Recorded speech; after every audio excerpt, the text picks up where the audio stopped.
Hello everyone, कैसे हैं आप सभी। आई होप आप लोग अच्छे होंगे। तो चलिए मिडवाइफरी का आज क्लास 5 पे स्टार्ट करते हैं। BTS तैयारी के लिए मिडवाइफरी जो सब्जेक्ट है बहुत ही इम्पोर्टेंट है। सबसे ज़्यादा क्वेश्चन जो है वो मिडवाइफरी से ही पूछा जाता है। मिडवाइफरी ऐसा सब्जेक्ट है जिसमें से कभी कभी नॉन टेक्निकल क्वेश्चन भी पूछा जा सकता है।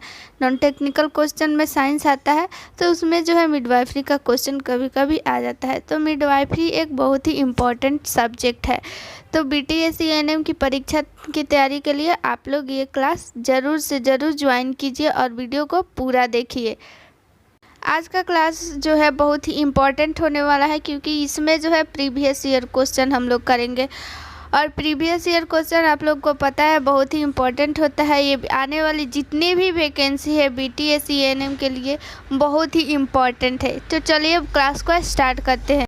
क्लास को स्टार्ट करने से पहले आप लोगों को बता दें कि फास्ट इन्फॉर्मेशन वाले सर का यानी चंदन सर का सफलता वाला बैच स्टार्ट हो चुका है और वो जो है इसमें टोटल 5 सब्जेक्ट है, जिसमें ANM का टेक्निकल जितना भी सब्जेक्ट है, जैसे 6 सब्जेक्ट इसमें होता है, फर्स्ट ईयर सेकेंड ईयर दोनों को मिलाकर 6 पूरा सब्जेक्ट ये हो गया। और फिर GK GS मैथ रीजनिंग यानी टोटल मिलाकर 10 सब्जेक्ट आप लोगों का हो गया। और 10 सब्जेक्ट जो है सिर्फ और सिर्फ 699 में यानी 699 में आप लोगों को मिल रहा है।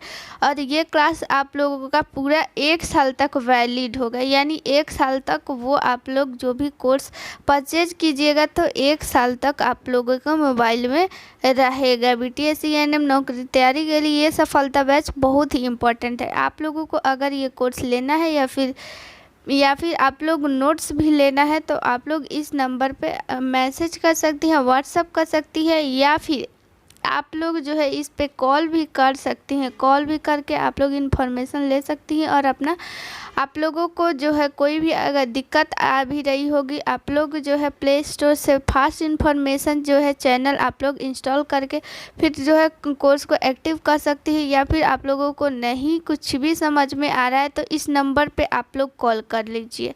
इस नंबर पे कॉल कीजिएगा तो आप लोगों का सारा जितना भी प्रॉब्लम होगा इससे बैच से रिलेटेड या फिर PDF से रिलेटेड आप लोगों को सॉल्व कर दिया जाएगा। आप लोगों का जो कोर्स है वो एक्टिव कर दिया जाएगा। आप लोगों को अगर अपने लिए एक सीट जो है रिजर्व करना है, एक सीट पक्का करना है तो आप लोग इस सफलता बैच को जरूर से ज़रूर ज्वाइन कीजिए। तो चलिए वीडियो को स्टार्ट करते हैं। आप लोगों को जो नंबर दिख रहा है वो जो है चंदन सर का ही नंबर है, वही रिसीव करेंगे। तो आप लोग को कोई भी दिक्कत है तो उस पर आप लोग मैसेज या फिर कॉल कर सकती है। चलिए 1 नंबर क्वेश्चन क्या कहता है कि प्लेसेंटा की उत्पत्ति कहाँ से होती है। ऑप्शन नंबर फर्स्ट है कोरियन फ्रोंडसम, और फिर ऑप्शन नंबर सेकंड है डिक्लुअल वेरा, ऑप्शन नंबर सी है डिक्लुअल कैप्सूल रिस और चौथा है मायोकार्डियम। तो इसका आप लोग राइट आंसर बताइए कि राइट आंसर क्या होने वाला है। तो इसका right answer option number first chorion frondosum. तो देखिए प्लेसेंटा के बारे में हम लोग जो है डिटेल में जान लेते हैं कि आखिर प्लेसेंटा होता क्या है। तो आखिर बात करते हैं कि प्लेसेंटा जो है प्लेसेंटा को जो है हिंदी में अपरा भी कहीं कहीं लिखता है। तो आप लोग इसका जो है हिंदी और इंग्लिश दोनों नाम याद रखिएगा क्योंकि इसका कभी कभी अपरा भी नाम दे देते थे। तो देखिए बात करते हैं आखिर अपना अपरा का जो है निर्माण यानी प्लेसेंटा का निर्माण जो है वो कहाँ से होता है। तो देखिए आप जैसे ही कोई लेडी प्रेग्नेंट होती है तो मेल का स्पर्म और फीमेल का ओवम जब जो है वो संलयन होते हैं तो कहाँ संलयन होते हैं, जो यूट्रस का फैलोपियन ट्यूब होते हैं वहाँ पे संलयन होते हैं। और संलयन के जैसे ही संलयन हो जाता है यानी जाइगोट बन जाता है तो जाइगोट बनने के 7 से 10 दिन के बाद जो है वो यूट्रस में जो है प्रत्यारोपित हो जाता है। और प्रत्यारोपित हो जाने के बाद तब प्लेसेंटा का निर्माण होता है। तो आखिर बात करते हैं प्लेसेंटा का निर्माण होता कैसे है। तो देखिए भ्रूण का जो भी एक होता है पोषकोरक, इसको इंग्लिश में बोलते हैं ट्रोफोब्लास्ट। तो ट्रोफोब्लास्ट से ही प्लेसेंटा का निर्माण होता है। ये आप लोग याद रखिएगा, इम्पोर्टेंट क्वेश्चन है, पूछ सकते हैं कि प्लेसेंटा का निर्माण जो है किस जो है स्तर से, यानी किस जो है वो लेवल से होता है। तो भ्रूण की पोषक कोरक, इसको हिंदी में नाम भी दे सकता है या फिर ट्रोफोब्लास्ट भी हो सकता है। तो इसी से जो है निर्माण होता है। और ये ट्रोफोब्लास्ट जो होता है, ट्रोफोब्लास्ट यही जो है वो कोरियन फ्रोंडोमस कहलाता है। ठीक है, अगर बात करते हैं कि प्लेसेंटा जो है इसका काम क्या है, तो प्लेसेंटा का काम यही है कि ये भ्रूण को पोषण जो है प्रदान करता है और ऑक्सीजन सप्लाई करता है। और प्लेसेंटा में होता है एम्बिलिकल कॉर्ड, उसी के माध्यम से माँ और बच्चा दोनों कनेक्ट रहते हैं। तो चलिए अगला क्वेश्चन क्या कहता है कि एड्स में जो है, एड्स माँ से बच्चों में कैसे नहीं फैलता है। इस बात को आप लोग ध्यान से क्वेश्चन पढ़िएगा। ऐसे क्वेश्चन जो है बहुत इजी रहते हैं लेकिन वो गलत हो जाता है, तो ये आप लोग अच्छा से पढ़िएगा कि नहीं, किससे नहीं फैलता है। तो स्तनपान, त्वचा से त्वचा का संपर्क और प्लेसेंटा और ये सभी।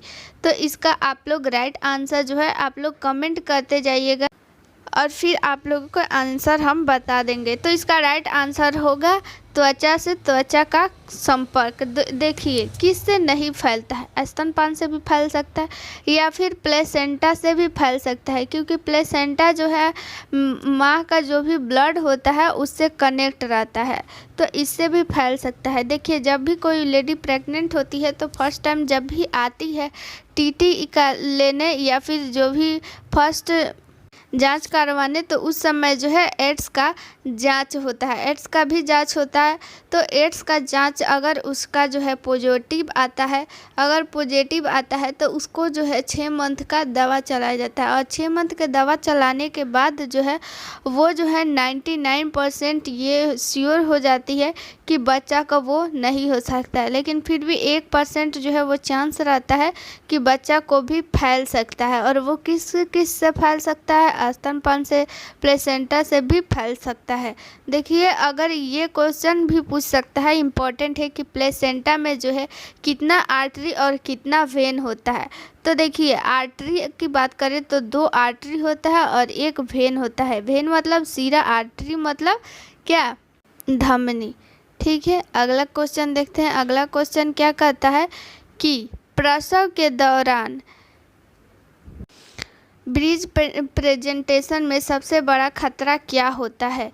तो देखिए पैर का आगे खिसकना, नाल का आगे खिसकना, प्रोलैप्स बाह और वेग प्रसव। तो इसका राइट आंसर हो जाएगा नाल का आगे खिसकना, यानी जब नाल आगे खिसकेगा तो ये एक आप लोगों के लिए खतरा का साइन है। ठीक है, अगला क्वेश्चन क्या कहता है, इसको जूम कर लेते हैं। ठीक है, देखिए अगला क्वेश्चन होता है सप्ताह से पहले गर्भाधारण को समाप्त करने का सबसे सुरक्षित तरीका क्या है।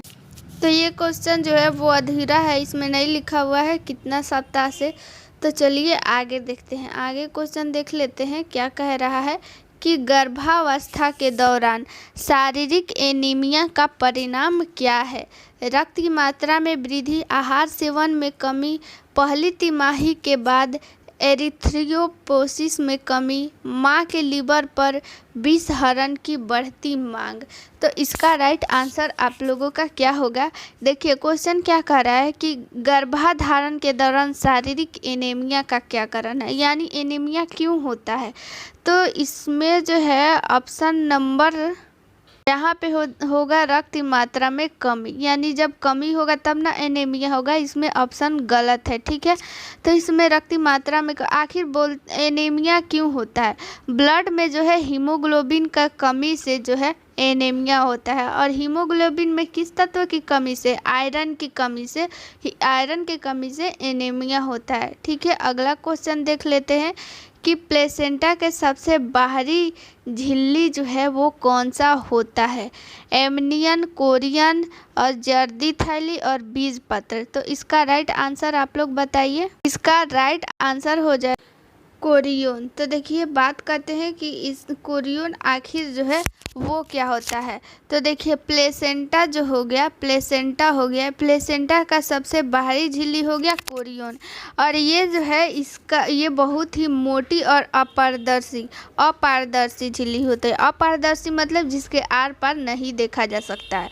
तो बहुत ही मोटी है तो ये अपारदर्शी होगी ही, तो ये अपारदर्शी झिल्ली हो गया, अपारदर्शी झिल्ली हो गया। ठीक है, तो आखिर बात करते हैं कि कोरियन का निर्माण जो है वो कैसे होता है।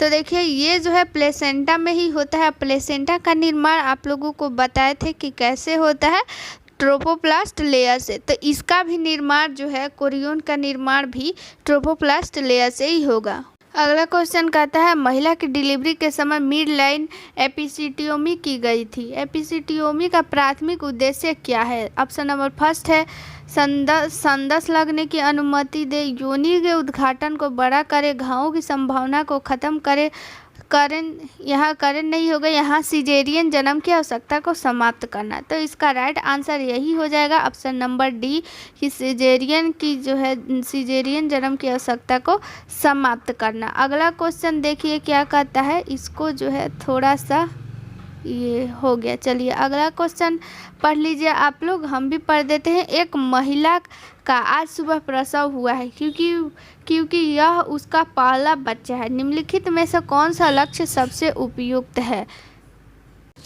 माँ और बच्चे को जल्दी डिस्चार्ज होना, माता पिता की भूमिका को तेज़ी से अपनाना, माता पिता दोनों को प्रभावी शिक्षा और जो है नकारात्मक भावनाओं की अभिव्यक्ति की न्यूनतम आवश्यकता। तो इसका राइट आंसर हो जाएगा माता पिता दोनों की प्रभावी शिक्षा। तो देखिए इसका जो है पहला बच्चा है, तो पहला बच्चा है तो फिर इसका जो है दूसरा बच्चा भी होगा। तो इसके लिए जो है उस माता पिता दोनों को जो भी आगे का फैसिलिटी है उसके बारे में शिक्षा दें, यानी फैमिली प्लानिंग के बारे में उनको बताना। फिर अगला जो भी बच्चा है उसको कैसे कितना जो है साल का अंतराल होना चाहिए, जैसे कम से कम 3 साल का अंतराल होना चाहिए। फिर बच्चा को जो है कैसे क्या उसको सुरक्षा देना चाहिए, क्या क्या उसको बच्चा को जो है करना चाहिए, क्या नहीं करना चाहिए। अगला बच्चा प्लानिंग करने के समय उनको कितना समय होना चाहिए और क्या उनका प्लानिंग होना चाहिए, जैसे जो है फैमिली प्लानिंग का जैसे 3 साल का अंतराल होना चाहिए। तो ये सब कुछ उनका शिक्षा जो है उनको शिक्षा देना चाहिए। तो देखिए और अगला क्वेश्चन है 9 नंबर, ग्रेविडा का अर्थ क्या होता है? पर गर्भवती अवस्था, पिछली गर्भवती, 30 वर्ष और उससे अधिक की अवस्था में गर्भावस्था, ये सभी। तो ग्रेविडा का अर्थ होता है गर्भवती अवस्था, यानी कि वो जो है कौन सी ग्रेविडा है, कितनी नंबर की ग्रेविडा है।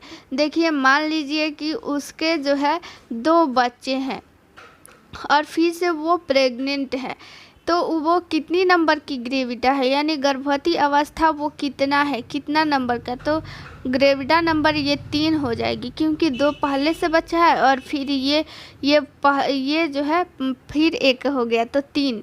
तो देखिए इसमें जो है ग्रेविडा नंबर 3rd हो जाएगी। और इसमें एक चीज़ और है कि मान लीजिए एक बच्चा है उसका और एक जो है बच्चा का डेथ हो गया है और फिर से वो प्रेग्नेंट है, तो ग्रेविडा नंबर कितनी हो जाएगी आप लोग बताइए। तो ग्रेविडा नंबर 3rd हो जाएगी। ठीक है, इसका मतलब यही हुआ कि गर्भवती अवस्था यानी वो कितने नंबर की गर्भ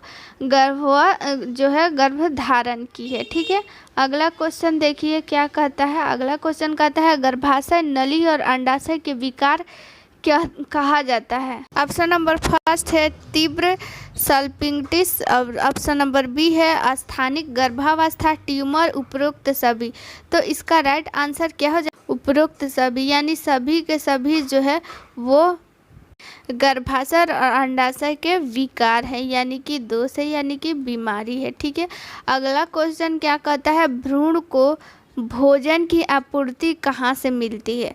माँ की धमनी से, गर्भाशय से, अपरा से, एमनियोटिक थैली से। तो देखिए इसका आंसर आप लोगों को पिछले ही क्वेश्चन में बताया, तो आप लोग कमेंट करके बताइए, हम भी बता देते हैं। इसका राइट आंसर हो जाएगा अपरा, यानी कि इसका इंग्लिश में इसको क्या कहते हैं? प्लेसेंटा।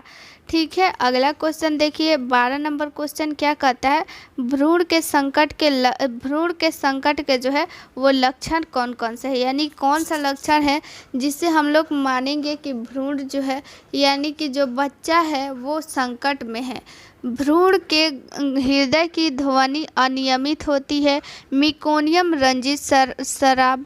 भ्रूण की हृदय ध्वनि 120 प्रति मिनट से कम होती है। और ऑप्शन नंबर डी है ये सभी। तो इसका राइट आंसर हो जाएगा ये सभी, यानी कि भ्रूण का गति जब अनियमित हो जाएगा तो ये भी जो है संकट के ही लक्षण है। मिकोनियम जो है अगर ज़्यादा हो गया है तो ये सारे के सारे जो है वो लक्षण है संकट के, ठीक है, वो सीवियर कंडीशन में आ जाता है।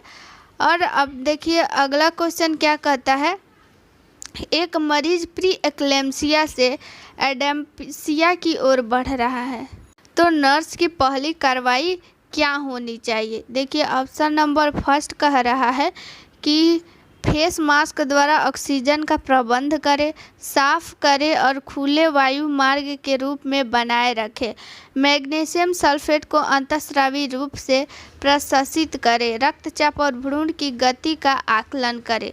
जानते हैं कि आखिर प्री एक्लेम्सिया जो है वो क्या होता है। देखिए प्री एक्लेम्सिया में जो है वो ब्लड प्रेशर जो है वो हाई होता है और यूरिन में जो है वो प्रोटीन आने लगता है और हाथ पैर जो सूजन हो जाता है तो उसमें जो है स्वेलिंग होने लगता है हाथ पैर में। आखिर बात करते हैं कि प्री एक्लेम्सिया कब से शुरू हो सकता है। तो देखिए प्री एक्लेम्सिया जो है वो 20 सप्ताह के बाद ही स्टार्ट होता है, ठीक है, इसको आप लोग याद रखिएगा। अगला क्वेश्चन क्या कहता है, अगला क्वेश्चन कहता है निम्नलिखित में से कौन सा हार्मोन प्लेसेंटा द्वारा निर्मित नहीं होता है। ऑप्शन नंबर फर्स्ट है टेस्टोस्टेरोन, ऑप्शन नंबर बी है एस्ट्रोजन और सी है प्रोजेस्टेरोन मानव कोरियन और थर्ड है गोनाडोट्रोपिन। तो इसका राइट आंसर क्या हो जाएगा। तो इसका right answer option number A है, क्योंकि टेस्टोस्टेरोन जो है वो मेल से हार्मोन होता है न कि फीमेल से, तो ठीक है। और ये जो है सारा जो है वो हार्मोन प्लेसेंटा द्वारा स्रावित होता है। ऑप्शन अगला जो है क्वेश्चन क्या कहता है, अगला क्वेश्चन है आईयूसीडी के उपयोग से जुड़ा सबसे आम दुष्प्रभाव क्या है। अस्थानिक गर्भावस्था, आईयूसीडी का निष्कासन, गर्भाशय का टूटना, अत्यधिक मासिक धर्म प्रवाह। तो देखिए आईयूसीडी ये होता है आईयूसीडी। तो इसका सबसे आम दुष्प्रभाव लोग को सभी पता है कि अत्यधिक जो है वो जब मेंस्ट्रुअल साइकिल आता है यानी जब पीरियड आता है तो उस समय जो भी फीमेल जो है आईयूसीडी का उपयोग की रहेंगी तो उनमें जो है वो ब्लीडिंग थोड़ा सा ज़्यादा होता है पहले की अपेक्षा। तो ये इसका दुष्प्रभाव हो गया। तो देखिए आईयूसीडी का फुल फॉर्म क्या होता है, ये इम्पॉर्टेंट है, कभी कभी पूछ देता है कि IUCD intra uterine contraceptive device. देखिए ये डिवाइस क्या होता है, ये तांबे का बना होता है। आईयूसीडी जो है वो तांबे का बना होता है, इसमें बहुत सारा टाइप होता है, 7 साल 10 साल ऐसे करके इसमें अलग अलग टाइप का अलग अलग साल का होता है। तो देखिए ये जो है इंट्रा यूटेराइन कंट्रासेप्टिव जो डिवाइस होता है वो किस लिए उपयोग होता है, आप सभी को पता है कि ये जो है गर्भधारण को रोकता है, ठीक है, ये गर्भधारण को रोकता है। तो ये इसका ऑप्शन नंबर सी जो है इसका जो है ये काम हो गया, न कि दुष्प्रभाव हो जाएगा। अगला क्वेश्चन देखते हैं कि क्या है अगला क्वेश्चन और ये लास्ट क्वेश्चन है, ठीक है, अगला क्वेश्चन और लास्ट है। निम्नलिखित में से कौन सा गर्भावस्था के विषाक्तता का संकेत है। निम्न रक्तचाप, उच्च रक्तचाप, निम्न रक्त शर्करा, उच्च रक्त शर्करा। तो उच्च रक्तचाप यानी कि हाई ब्लड प्रेशर। तो ये हाई ब्लड प्रेशर जब हो जाएगा तो इसका कौन सा लक्षण ये हो जाएगा, ये जो है प्री एक्लेम्सिया का लक्षण हो जाएगा। तो ये जो है एक बहुत ही बड़ा जो है वो विषाक्तता का कारण हो जाएगा, ठीक है। तो आप लोगों को क्लास ये कैसा लगा, आप लोग जो है वो कमेंट में ज़रूर बताइएगा, ठीक है। और फिर अगला जो है आप लोगों का क्या क्लास चाहिए, कैसा चाहिए और क्या इसमें त्रुटि है वो आप लोग बताइएगा। अगले क्लास में जो है उसको जो है दूर किया जाएगा, ठीक है। मिलते हैं नेक्स्ट वीडियो में। Thank you.